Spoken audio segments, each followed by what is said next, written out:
The Israel-Hamas conflict highlights accusations of anti-Semitism against several major U.S. colleges.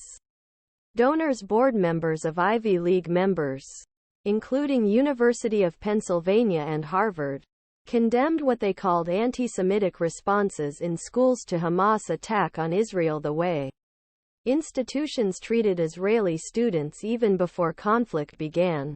Ambassador John Huntsman told the University of Pennsylvania that his silence is anti-Semitism. The university's silence in the face of Hamas' reprehensible and historic evil against the Israeli people is a new infamy.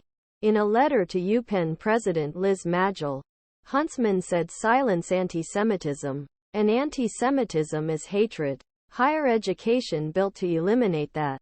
As a result, the Huntsman Foundation will close the checkbook on all future donations to Penn, something that is now a source of great pride for 3 generations of alumni.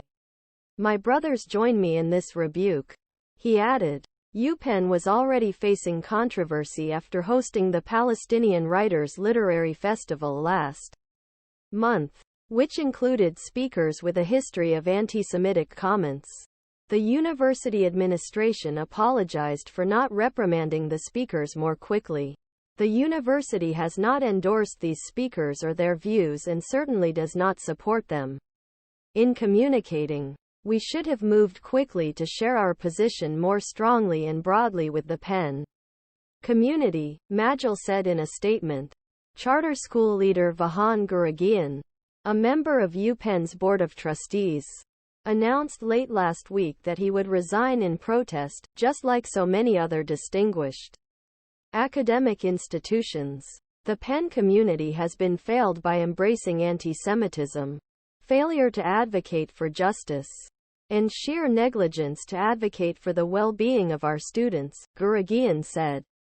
Meanwhile, Harvard has had 2 major donors cut ties since Hamas attacked Israel. One of them describes the hostile environment felt by Israeli society at the school. Timor here the Wexner Foundation, founded by Victoria's Secret founder Leslie Wexner and her husband, sent a letter to the Harvard Board of Overseers stating that Israeli fellows on the board have long felt increasingly marginalized on campus. Hamas attack was the final straw. Our own citizens, the letter says.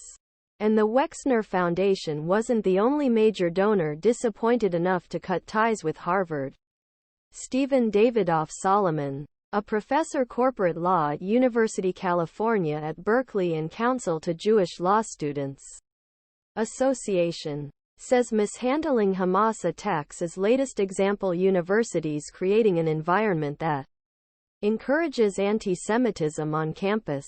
In an op titled "Don't Hire My Anti-Semitic Law Students" published Sunday in the Wall Street Journal, Solomon argued student behavior at Berkeley is part of the broader attitude toward Jews on college campuses that led to last week's. This is shameful and has been tolerated for too long. In an interview,